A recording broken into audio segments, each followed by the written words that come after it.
तर काही अशी उदाहरणं माझ्या ऐकवत आहे की ॲलर्जी असेल, डाळीची ॲलर्जी असेल, शेंगदाण्याची ॲलर्जी असेल, तर त्याच्यावर बऱ्याच ठिकाणी ती ॲलर्जी होऊ नये म्हणून टेम्पररी औषध असतं. जसं डायबिटीस वाढतो म्हणून ते इंजेक्ट केलं जातं, काय त्याला म्हणतात शुगरसाठी इन्सुलिन, हे इंजेक्ट केलं जातं. तसंच त्या ॲलर्जीच्या औषधासाठी गोष्टी असतात, त्या तेवढ्यापुरतं इंजेक्ट करून ॲलर्जी थांबवतात. पण परमनंट बरी होईल अशी काही सोय नाही आहे ॲलोपॅथीमध्ये. डाळीची ॲलर्जी, स्किनची ॲलर्जी, असं होमिओपॅथीमध्ये आहे का? काय आहे, ॲलर्जी हा सब्जेक्ट असा मोठा आहे आणि इतका क्लिष्ट आहे.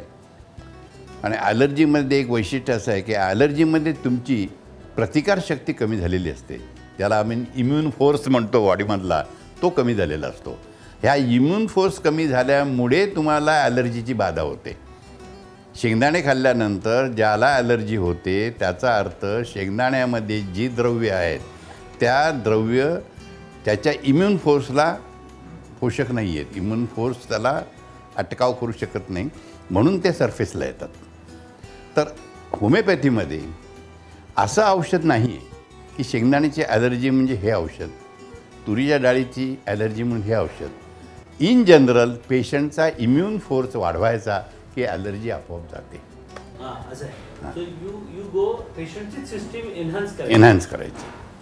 मग आता आणखी असे प्रकार आहेत काही की ह्याच्यात सूज येते किंवा गाठ येते. माझ्या माहितीचं एक प्रकरण असं आहे की त्या मुलीच्या छातीमध्ये गाठ आली होती आणि डॉक्टरनी हिंदुजामधून तिला मेमोग्राफी करा, हे करा, अशा गोष्टी सजेस्ट केल्या होत्या आणि तुमच्या ट्रीटमेंटमुळे ती बरी झाली. तर हे काय, कसं शक्य आहे? काय आहे, गाठ येणं म्हटलं की सर्वसाधारण डॉक्टर लोक फार काळजीपूर्वक त्याचा विचार करतात, कारण ती गाठ कधीही मॅलिग्नंट होऊ शकते किंवा कधीही त्याचा कॅन्सरमध्ये रूपांतर होऊ शकतं किंवा पुढे ती घातक होऊ शकते. आणि त्या दृष्टीने काळजी या दृष्टीने ह्या गोष्टी, ते सगळ्या गोष्टी ते करायला लागतात.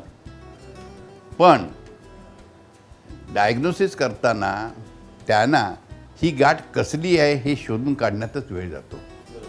आणि पुष्कळ वेळा असं होतं की ही गाठ कसली ही त्यांना ओळखता येत नाही. परत इथे होमिओपॅथी अशी उपयोगाला येते की इथे देखील आम्ही इम्युन फोर्स वाढवतो आणि गाठ बरी करतो. अच्छा, असं आहे. म्हणजे you make the body is mechanism as doctor for body. That is the thing. आणि हे वर्क होतं.